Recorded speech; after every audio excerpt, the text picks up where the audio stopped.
नमस्कार साथियों, स्वागत है आप सभी का बातें बाजार की पर। मैं हूं अंकित अवस्थी और आप आज चर्चा में हैं आरबीआई के द्वारा लाए जाने वाले प्रस्तावित कार्यक्रम की बात करने के लिए। प्रस्तावित बात यह है कि हाल ही में कुछ ऐसे रूल्स चर्चा में आए हैं जिसके चलते भविष्य में साइबर फ्रॉड को कम किया जा सकेगा। बोले साहब, रूल अच्छे होंगे फिर तो साइबर फ्रॉड को कम किया जा सकेगा। बिल्कुल ठीक सोचते हैं। तथ्य यह है कि आप जब यूपीआई के थ्रू पेमेंट करते हैं तो आरबीआई का मानना है कि यूपीआई सक्सेसफुल है क्योंकि वो इंस्टेंट पेमेंट कराता है। देश ने बड़े सारे रिकॉर्ड इसके ऊपर बनाए हैं, महीने भर का ट्रांजैक्शन, साल भर का ट्रांजैक्शन, लगातार मतलब सक्सेसफुल की केस स्टोरी जो है वो सक्सेस की इसकी बहुत ऊपर है। लेकिन चैलेंज क्या आ रहा है इस समय पर कि यूपीआई के थ्रू फ्रॉड भी बहुत ज्यादा हो रहे हैं। लोग आपको फर्जी स्कैनर भेज करके, फर्जी वेबसाइट दे करके, आपको साइबर अरेस्ट करके तमाम प्रकार से पैसे लूटने का प्रयास कर रहे हैं। तो ये बड़ी चिंता बनी हुई है कि ये जो इंस्टेंट पेमेंट है इसके ऊपर क्या लगाम लगाई जाए। हेडलाइन बनती है कि आरबीआई प्रपोज कर रही है कि अगर 10,000 से अधिक का अगर पेमेंट देना है तो 1 घंटे इंतजार करना पड़ेगा। यह हेडलाइन जैसे ही बाजार में आती है, कई सारे धंधे वाले लोग सर पकड़ के बैठ जाते हैं। क्यों पकड़ जाते हैं? क्योंकि कई बार ऐसी स्थितियां उत्पन्न होती हैं कि आपको अपने पेमेंट्स 10,000 से ऊपर करके कुछ सामान परचेज करना होता है।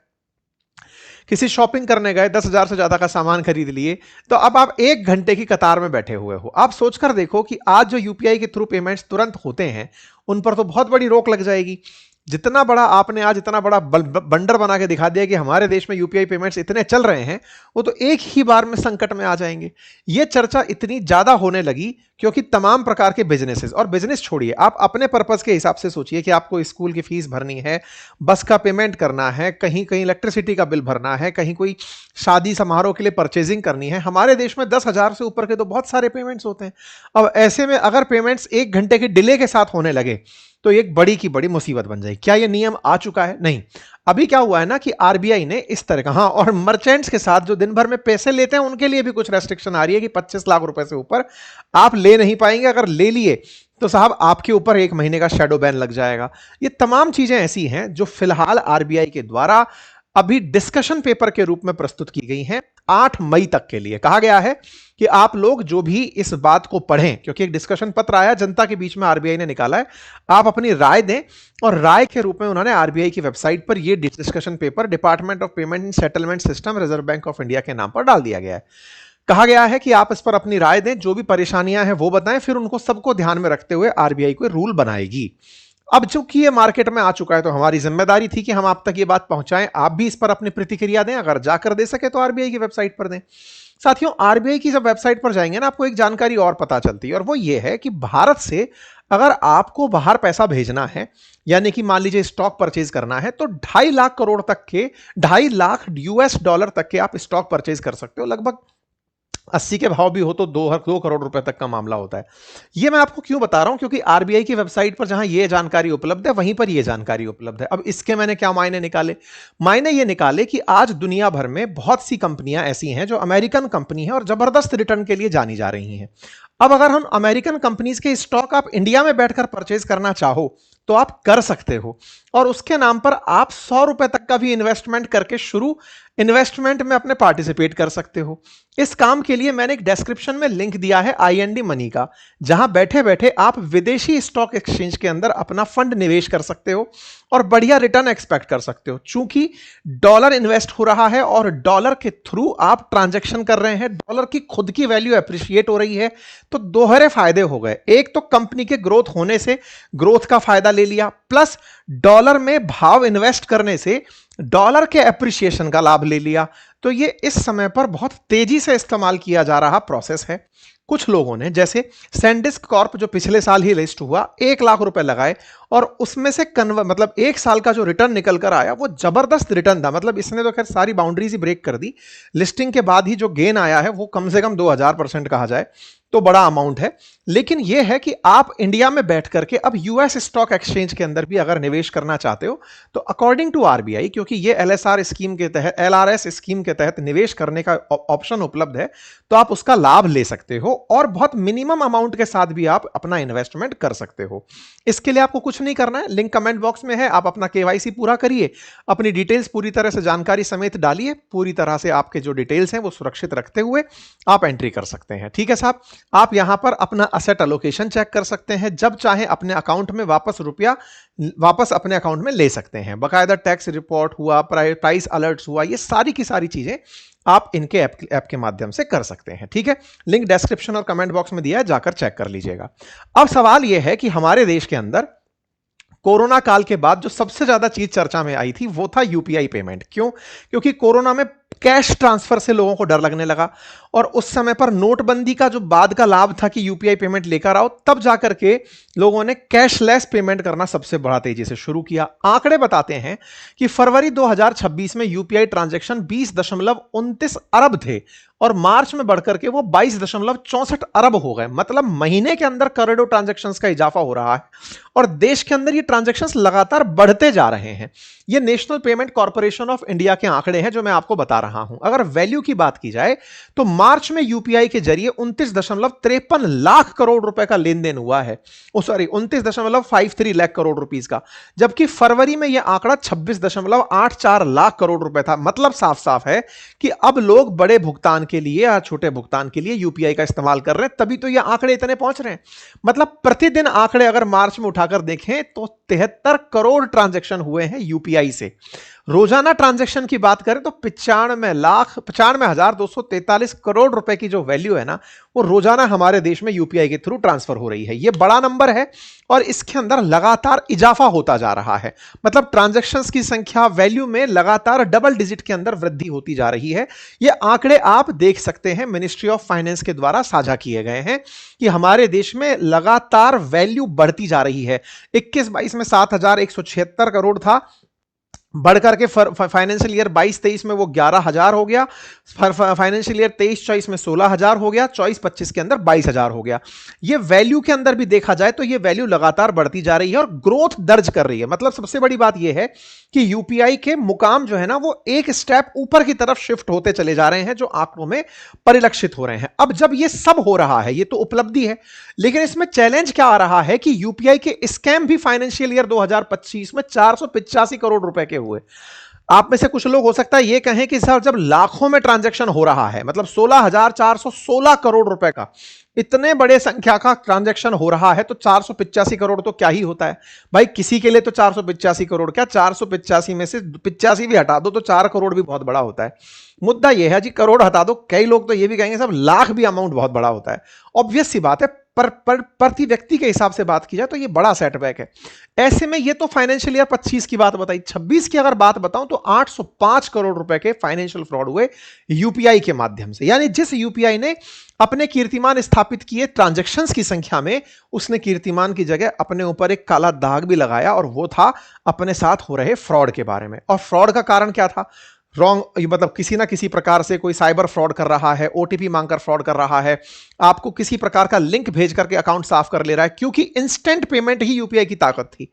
इस बात पर लगातार चर्चाएं होती आ रही थी, क्योंकि फ्रॉड लगातार बढ़ता जा रहा है।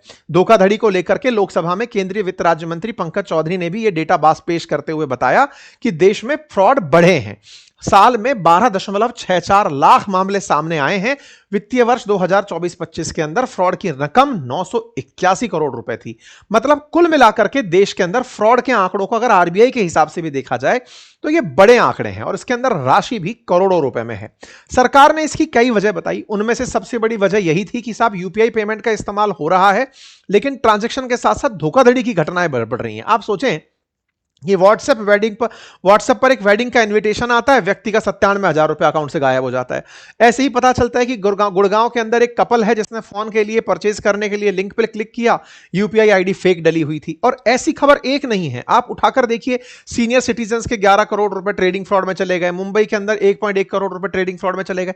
मतलब कुल मिलाकर के लोगों की बहुत सारी हेडलाइंस हैं जहां पर इस प्रकार से फर्जी यूपीआई से, या फिर यूपीआई का तरीका, यूपीआई तो सही था लेकिन फ्रॉड करके यूपीआई के माध्यम से पैसे ऐंठ लिए गए। इस बात को जब कोर्ट तक ले जाया गया तो ये फरवरी 2026 की कटिंग है, जिसमें कि दिल्ली हाई कोर्ट ने सेंटर से, आरबीआई से, एनपीसीआई से एक पीआईएल पर जवाब मांगा कि भाई कर क्या रहे हो आप, यूपीआई फ्रॉड से बचने के लिए हमें बताओ।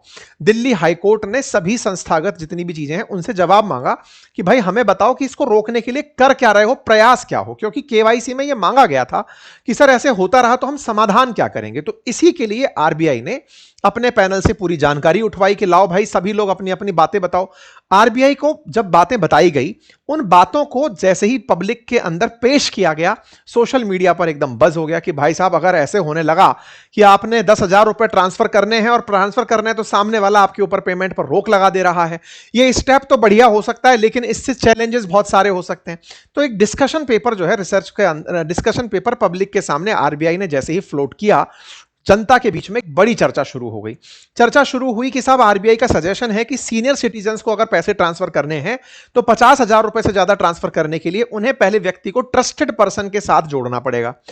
दूसरा, जिन्हें ट्रांसफर करना है ज्यादा अमाउंट 10,000 से ज्यादा, उन्हें व्हाइट लिस्ट करना पड़ेगा कि चलो भाई इसको व्हाइट लिस्ट कर दो क्योंकि इसे 10,000 रुपए से देना है। और अगर गलती से पता चले कि ट्रांजैक्शन मेरा हैक हो रहा है या कुछ गड़बड़ हो रहा है तो बीच में ट्रांजैक्शन को रोकने के लिए किल स्विच दे दिया जाएगा, बटन दबाया ट्रांजैक्शन बीच में अटक जाएगा। इस तरह के कुछ रोचक अंदाज इसमें दिए हैं। कहा गया है कि 10,000 के पेमेंट को 1 घंटे होल्ड किया जाएगा, बुजुर्गों के लिए 50,000 पर ट्रस्टेड पर्सन मंजूरी होगी और अकाउंट हैक होने पर किल स्विच तुरंत बंद कर सकेंगे, ऐसी सुविधा दी जाएगी। आरबीआई ने अपने रिसर्च पेपर के अंदर जो डिस्कशन पेपर जनता के सामने रखा उसमें ये सब बातें कह दी। अब जब ये बातें बाहर आई तो लोगों ने कुछ तो अप्रिशिएट किया कि बहुत अच्छी बात है भाई साहब, बुजुर्गों के पैसे बचेंगे। अगर वो एक पर्सन को एज ए ट्रस्टेड पर्सन जोड़ के चलेंगे तो उससे पूछ लेंगे कि यार देखना ये ट्रांजैक्शन फर्जी तो नहीं है। दूसरा, उसके बाद में अगर वाकई में किसी को पेमेंट लग रहा है कि गड़बड़ हो रही है तो वो किल स्विच दबाकर उस पेमेंट को रोक सकेगा। ये सुविधाओं की तारीफ होने लगी। चिंता जो सबसे ज्यादा हुई वो 1 घंटे के होल्ड पर हुई कि यार अगर 10,000 से ऊपर देना है किसी को तो भाई 1 घंटे का होल्ड बड़ी दिक्कत खड़ी कर देगा। माना कि वो ट्रांजैक्शन के अंदर एक रोक लगाकर उसकी धोखाधड़ी को रोक देगा, लेकिन सुविधाओं में भी तो दिक्कत खड़ी कर देगा। एक और इसमें ऑप्शन दिया गया कि अगर किसी अकाउंट में 25 लाख रुपए से ज्यादा किसी नए अकाउंट के अंदर एंट्री कर रहे हैं तो उस पर भी शैडो बैन लग जाएगा। सरकार पहले उसका पूरा केवाईसी करेगी, चेक करेगी कि धंधा क्या है। अब ऐसे बहुत सारे हमारे भाई हैं जो कि सीजनल काम करते हैं, उनके किसी किसी सीजन में जबरदस्त सेल होती है, पैसा जबरदस्त आता है। अब अगर उनका धंधा बीच में अटक गया 25 लाख से ज्यादा आने पर तो तमाम प्रकार की दिक्कतों की चर्चाएं होना शुरू हुई। आरबीआई के जो सुझाव हैं वो यूपीआई फ्रॉड रोकने के लिए हैं और बैंकों से भी कहा गया है कि आप लोग भी अपनी एआई सुविधाओं से चेक करो। ये तमाम प्रकार के सुझाव हैं और सरकार ने बकायदा रेफरेंस में बताया है कि देखो यूके में क्या होता है, किसी और देश में क्या होता है, हर देश कुछ ना कुछ कर रहा है। ऑब्वियस सी बात है, जब आप ऐसा कुछ लेकर आएंगे तो उसके फायदे होंगे ही, फ्रॉड रुकेगा। लेकिन बड़ा सवाल यह है कि जो जेन्युइन पार्टनर है जिसको ट्रांसफर करने हैं उसके लिए बड़ी चैलेंज हो जाएगा कि साहब व्हाइट लिस्ट कर दिया तो अब अपराधी भी तो आपसे कह सकता है कि साहब मेरा नंबर पहले व्हाइट लिस्ट करो फिर ट्रांसफर कर देना। जब अपराधी आपसे ओटीपी ले लेता है तो वो आपसे ये कह करके कि पहले नंबर व्हाइट लिस्ट करना तब जाके पैसा ट्रांसफर होगा, तो तुरंत इमीडिएट ट्रांसफर के लिए आपसे व्हाइट लिस्ट करा दिया गया तो क्या करोगे? तो ऐसा नहीं है, बस उन्हें हो सकता है कि अपने स्क्रिप्ट में चेंज करना पड़ जाए अपराधियों को। तो ये अपने आप में एक बड़ा चैलेंज है। मतलब हमारे देश ने जहां ट्रांजैक्शन ऑनलाइन करके अपने आप में ऑनलाइन पेमेंट का, डिजिटल पेमेंट का एक कीर्तिमान स्थापित किया है, कहीं ऐसा ना हो कि इस 1 घंटे के नियम से दिक्कत हो जाए। हमारा यूपीआई का जो कोर सिद्धांत है ना, स्पीड से ट्रांजैक्शन, वो कहीं कॉम्प्रोमाइज ना हो जाए। और कहीं ऐसा ना हो कि कुछ जगह पर बहुत अर्जेंट पेमेंट आपको करना है, जैसे अस्पताल में आपका कोई करीबी बीमार है, अब आप उसको व्हाइट लिस्ट थोड़ी करोगे, दुकान पर जाकर दवाई मांग रहा हूं मैं, पेमेंट 10,000 से ऊपर हो ही नहीं पा रहा और आपके सामने वाला कोई अड़ गया कि नहीं पेमेंट अभी चाहिए, तो जो ताकत है उसकी वो कॉम्प्रोमाइज हो जाएगी। फिर लोग कैश इकोनॉमी की तरफ भागने लगेंगे, आपके बीच में फिर दिक्कतें होने लगेंगी कि सही कौन है गलत कौन है पहचाने कैसे, और इन सब का परिणाम फाइनली व्यापार पर पड़ेगा।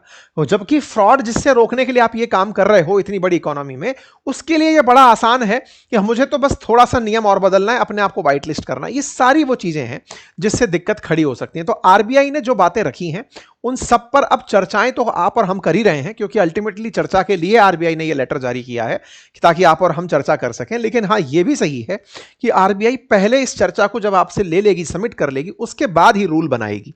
इसलिए ज्यादा से ज्यादा विमर्श और आपके मेरे बीच में होना जरूरी है कि ये 1 घंटे का व्यवधान हमारे बिजनेसेस में कहीं दिक्कत खड़ी ना कर दे। हमें यह समझते हुए आगे बढ़ना है। बाकी आप लोग क्या सजेशन देना चाहेंगे मुझे कमेंट बॉक्स में जरूर बताइएगा, ताकि हम उसमें से सार निकाल करके आरबीआई की वेबसाइट के ऊपर जहां पर भी जवाब मांगे गए वहां पर हम पोस्ट कर दें कि साहब हमारा सर्वे ये कहता है, ठीक है। बाकी जो मैंने आपको फॉरेन इन्वेस्टमेंट का ऑप्शन दिया है उसका लिंक कमेंट बॉक्स में पिन है, डिस्क्रिप्शन में पिन है, जाकर के आप वहां से उसे एक बार चेक कर सकते हैं। धन्यवाद।